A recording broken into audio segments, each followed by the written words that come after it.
श्री स्वामी समर्थ. जय जय स्वामी समर्थ. श्री स्वामी समर्थ. जय जय स्वामी समर्थ.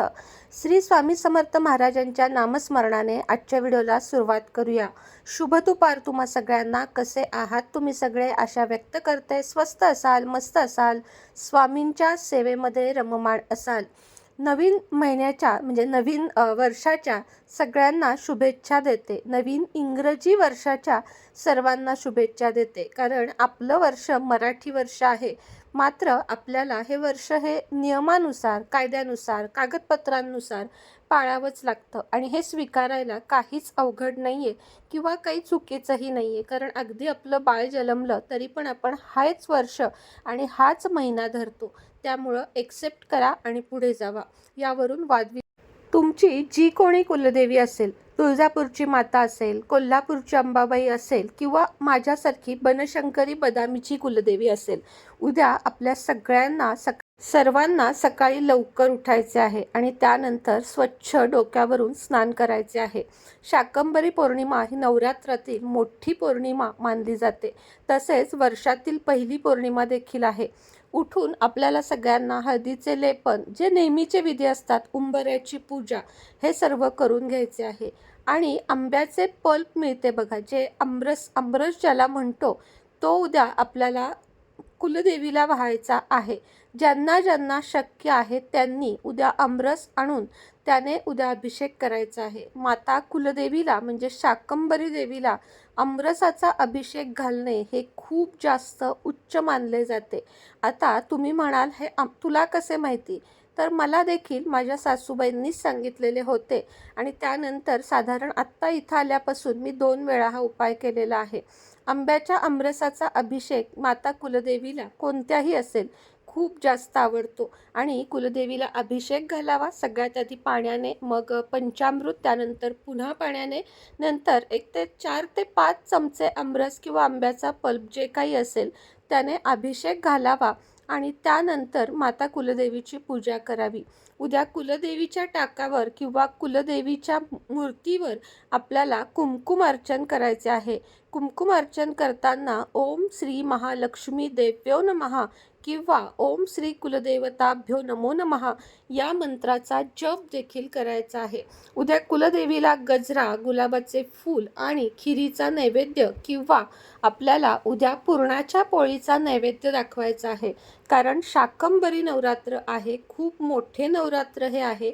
बऱ्याच जणांना याबद्दल माहिती नसते, पण आपली देवी किंवा कुलदेवी जरी शाकंभरी नसेल तरी शाकंभरी देवी ही अन्नपूर्णा मातेचेच रूप असल्यामुळे आपापल्या कुलदेवीचे किंवा आपापल्या अन्नपूर्णा मातेची सेवा उद्या सगळ्यांनी अवश्य करा. कुलदेवीच्या खाली किंवा आपल्या अन्नपूर्णा मातेच्या खाली जे आपण तांदूळ ठेवतो ते तांदूळ उद्या बदला. मंगल कलशामधले पाणी बदला. मंगल कलशामध्ये उद्या स्वच्छ मंगल कलश घासून 1 रुपयाचे नाणे, एखादे फूल, अक्षता हे सर्व उद्या घालायचे आहे. पौर्णिमा आहे त्यामुळे कापूर उद्या घरामध्ये जाळून कापरामध्ये आपल्याला 2 लवंगा घालायच्या आहेत आणि घंटा किंवा शंख वाजवत घरामध्ये, संपूर्ण घरामध्ये कापूर आपल्याला फिरवायचा आहे. उद्या एका गुलाबाच्या फुलामध्ये 2 कापराच्या वड्या ठेवाव्यात. त्यानंतर या जाळाव्यात. गुलाबाच्या फुलामध्ये ठेवूनच या जाळायच्या आहेत आणि त्यानंतर जे गुलाबाचे फूल राहील, शिल्लक जेवढे काही राहील ते उद्या कुलदेवीला व्हायचे आहे. हा सुद्धा शाकंभरी पौर्णिमेचा एक मोठा उपाय आहे आणि हा आपल्याला आवर्जून करायचा आहे. पौर्णिमा आहे म्हटल्यानंतर दत्त महाराज, स्वामी समर्थ महाराज यांच्या सेवा देखील करायच्या आहेत. त्याच पद्धतीने उद्या सत्यनारायण सुद्धा आपल्याला पूजा करायची आहे. अशा विविध सेवेंनी आपल्याला उद्या पौर्णिमा साजरी करायची आहे. ज्यांना मासिक धर्म असेल किंवा ज्यांना सुतक असेल त्यांनी कुलदेवीचे नामस्मरण अवश्य करावे. दुर्गा सप्तशतीचे पठण देखील उद्या केल्याने घरामध्ये आपल्या कुलदेवीची आपल्या मुलांवर, आपल्या कुटुंबावर छाया राहते, म्हणजेच आशीर्वाद राहतो आणि आपले दिवस चांगले येण्यासाठी देखील मदत होते. पौर्णिमेला सत्यनारायण पूजा करताना एकच गोष्ट लक्षात ठेवा, आपण स्त्रिया जर ही पूजा करत असू तर उद्याचा जो शिऱ्याचा नैवेद्य असतो, जो आपण सव्वा वाटी किंवा सव्वा मूठ असा जो शिरा करतो तो फक्त आणि फक्त घरामध्ये ग्रहण करायचा असतो. बाहेरच्या कोणाही येणाऱ्याला हा प्रसाद चुकूनही देऊ नये. तसंच आपल्या कुलदेवीचा जो काही प्रसाद असेल तो सुद्धा कोणालाही न देता फक्त आपल्या कुटुंबाने ग्रहण करावा. उद्या शाकंभरी नवरात्री म्हणजे शाकंभरी पौर्णिमा असल्यामुळे चुकूनही उद्या मांसाहार, मद्यपान, घरामध्ये वाईट बोलणे, शिव्या देणे, व्यसन करणे या गोष्टी चुकूनही करू नका. म्हणजे न जाणतेपणी सुद्धा या चुका आपल्याकडून घडल्या तर आपल्याच घराला या गोष्टींचे दोष लागतात आणि आपल्याला मग त्रास उद्भवतो. आपणच नंतर विचार करतो की मी नेमकी काय केले म्हणून माझ्या आयुष्यात असे झाले. उद्या पौर्णिमा आहे. उद्या लक्ष्मी कुंचन ज्यांना ज्यांना बुक करायचे आहेत त्यांनी अवश्य करा आणि त्याच पद्धतीने ज्यांना लक्ष्मी मूर्ती हवी आहे, आपापल्या कुलदेवीची कोणतीही मूर्ती हवी आहे तर आपल्या 77 57 94 94 41 या माझ्या नंबरवर नक्की आणि नक्की व्हॉट्सअप मेसेज करा. अँटिक कुंचन अजूनही आलेले नाहीत. आल्यानंतर मी सगळ्यांच्या ऑर्डर पूर्ण करीन हा तुम्हाला विश्वास देते. नवीन वर्षाचा कोणीही असा मेसेज करू नका की आमची ऑर्डर आली नाही, कधी येईल, कारण तुमच्या सगळ्यांपर्यंत ऑर्डर पोचणार आहेत. आजच्या व्हिडिओमध्ये मी व्हॉइस ओव्हर करत आहे आणि असे व्हिडिओ बघायला आवडतील का?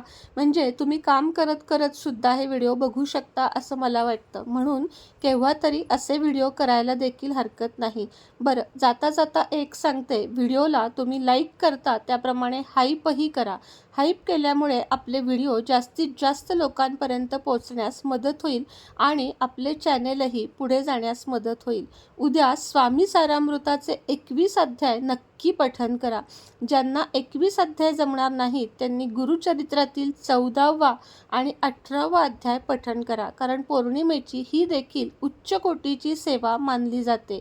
पौर्णिमे दिवशी संध्याकाळी ज्यांना ज्यांना जमेल रात्री 12:08 13 वेळा आपल्याला चंद्राकडे बघून गायत्री मंत्र म्हणायचा आहे. 13 वेळा म्हणा, 21 वेळा म्हणा. तुम्ही चंद्राकडे बघून जर उद्या हा मंत्र म्हटलात तर तुमच्या आयुष्यामध्ये प्रत्येक पौर्णिमेला हा उपाय करायचा आहे, चंद्राकडे बघून गायत्री मंत्र म्हणण्याचा. त्याआधी तोंड हातपाय स्वच्छ धुवावे. ज्यांना स्नान जमत आहे त्यांनी स्नान करावे आणि त्यानंतर चंद्राकडे बघून चंद्राची पूजा करावी, तुपाचा दिवा लावावा, हळदी कुंकू अर्पण करावे, साखरेचा नैवेद्य दाखवावा आणि त्यानंतर 13 वेळा, 18 वेळा किंवा 21 वेळा गायत्री मंत्र म्हणून चंद्राजवळ, चंद्रदेवतेजवळ म्हणता येईल. आपल्याला जे काही मनात आहे, म्हणजे तुमच्या जर कुठली कोर्टाची कामे रखडलेली असतील, आर्थिक गोष्टी अडकलेल्या असतील किंवा तुमच्या आयुष्यात कोणत्याही अडचणी असतील तर तुम्ही 11-21 पौर्णिमा हा उपाय करून बघा. काहीच करायचं नाही आहे. रात्री 12 नंतर फक्त चंद्रदर्शन घेऊन आपल्याला गायत्री मंत्र म्हणायचा आहे. हा जो उपाय आहे ना, हा अत्यंत जास्त प्रभावी आहे. मला तुम्हाला विविध उपाय सांगायला आवडतात, तुम्हाला ते करायला आवडतात आणि हो, याचा फायदा झाल्याशिवाय राहत नाही, कारण उपाय आणि सेवा या कधीच वाया जात नाहीत. बिना खर्चिक हे उपाय किंवा सेवा तुम्ही नक्की करा, कारण ह्याच्यामुळे तुम्हाला हे संपूर्ण वर्षच नाही, संपूर्ण आपले जे आयुष्य आहे ते सोपे जाण्यास मदत होईल. कारण आयुष्यात वेळोवेळी अडचणींचा सामना आपण करत असतो. काही वेळा आपण कळत नकळत काही चुका करत असतो, जसं की मांसाहार, मद्यपान हे आपण जर काही शुभ दिवशी केले तर त्याचे त्रास आपल्याला जाणवतात आणि त्यासाठीच या सेवा आणि उपायांनी आपले भोग आपण थोडेसे कमी करू शकतो. त्यामुळे उपाय नक्की करा. श्री स्वामी समर्थ. जय जय स्वामी समर्थ.